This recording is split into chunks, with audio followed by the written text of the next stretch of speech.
Have you ever wondered what a property like this cost? Or this? Or this?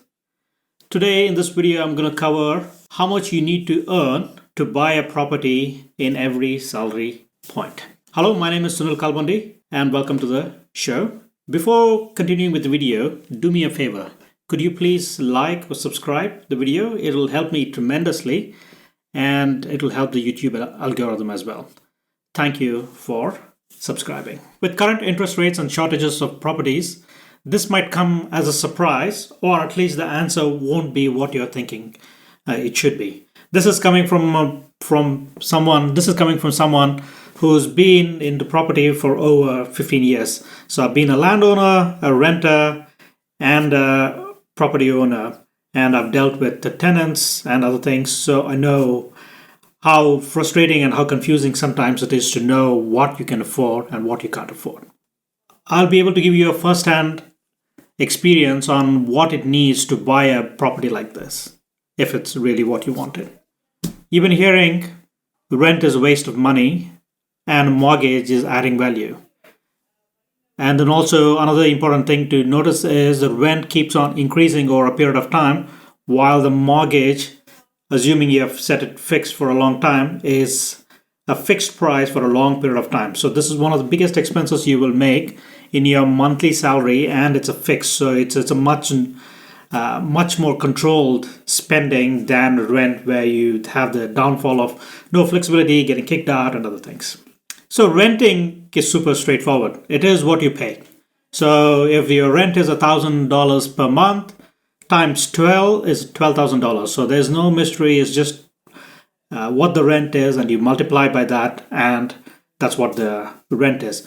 Buying a property is slightly more different. So you have mortgage. So within mortgage, there is principal and the interest. So apart with the mortgage, usually it will split between the principal and the mortgage. Over a period of time, your interest is much higher, and once the interest rates comes down, and then the principal goes up. So it's just a mortgage that covers both principal and then you have your insurance. So depending on what type of claim, you want to make sure that the house is protected against weather, flooding, every other damages. And then also in US, you pay something like a PMI. So you need to buy an insurance for the mortgage payment, so that if you don't miss a payment, then there's insurance to cover it. And the maintenance. So maintenance could be anywhere from fixing the tap to a plug, and all the way to changing your roofs or cutting down trees and other things. So when you look at historical data or talking to landowners, or in my case, so you need about 1% of the property value every year on maintenance. So if it's a 100,000 property as an example, you need probably 1% of the cost for maintenance. And there are other closing costs like surveys, searches, and other things, but those are one-time expenses to buy the property. And the most important thing among this is you need to put in a decent 15 to 20% down payment. So you might get loans which are 10%, but you want to be putting in 15 to 20%, or I would say at least 20%, to get the best deals in the market, and which might save you money in the long 25 to 30 years. I'm not sure. I think some few places like Sweden and other places, there is more than 30 years, 40 years, but I think most of the countries is 25 to 30 years where you are fixed mortgages. So let me break down buying a house two ways. One is using a general thumb rule of 30%. So historically, when you look at places like the top most expensive places like New York and the places, there's over 30% who are paying 70% of the your salary into mortgage or rent. That's huge. I'm talking about an average. A good thumb of rule is using 30%.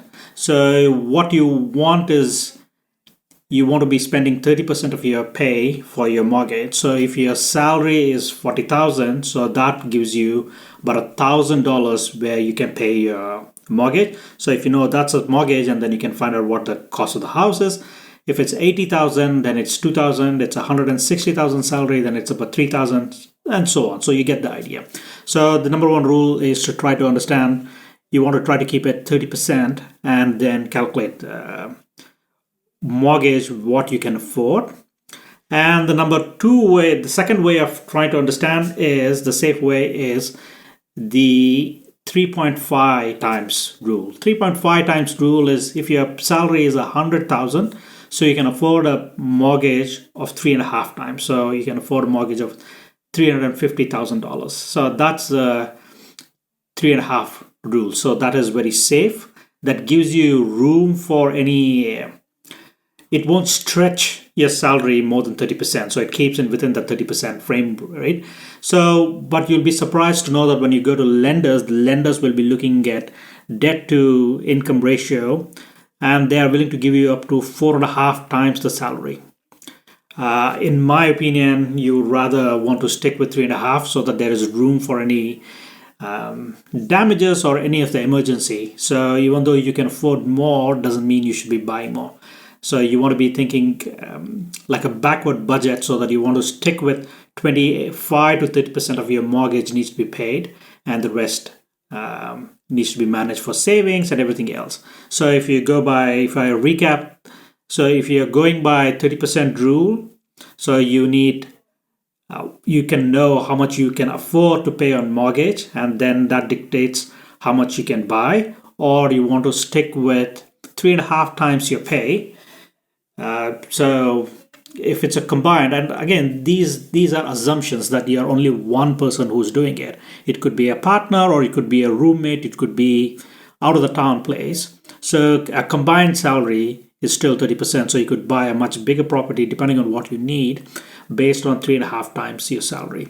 That's a good safe 3.5%, where you can look at what the properties are. If you go to Zillow, and probably that's a popular one in US, and in Rightmove in UK. So either you can go to put in, this is the mortgage I can afford, and this is the property value you can look for. You can look at both ways.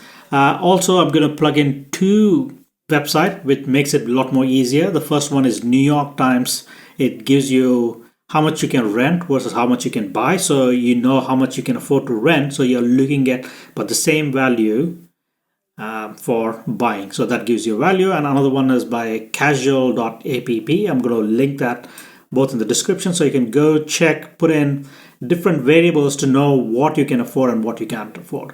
And if you are deciding between buying or renting for a long time, I put in a nice big video going through everything you need to know about renting and buying right here. So I hope this gives you some understanding of what you need for buying, and depending on your salary, how much you can afford.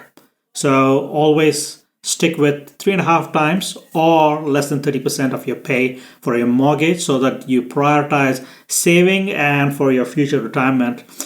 And then buy a property which is I would pick a property which needs work to be done, so that I can go in, add value, and bring more asset to that property.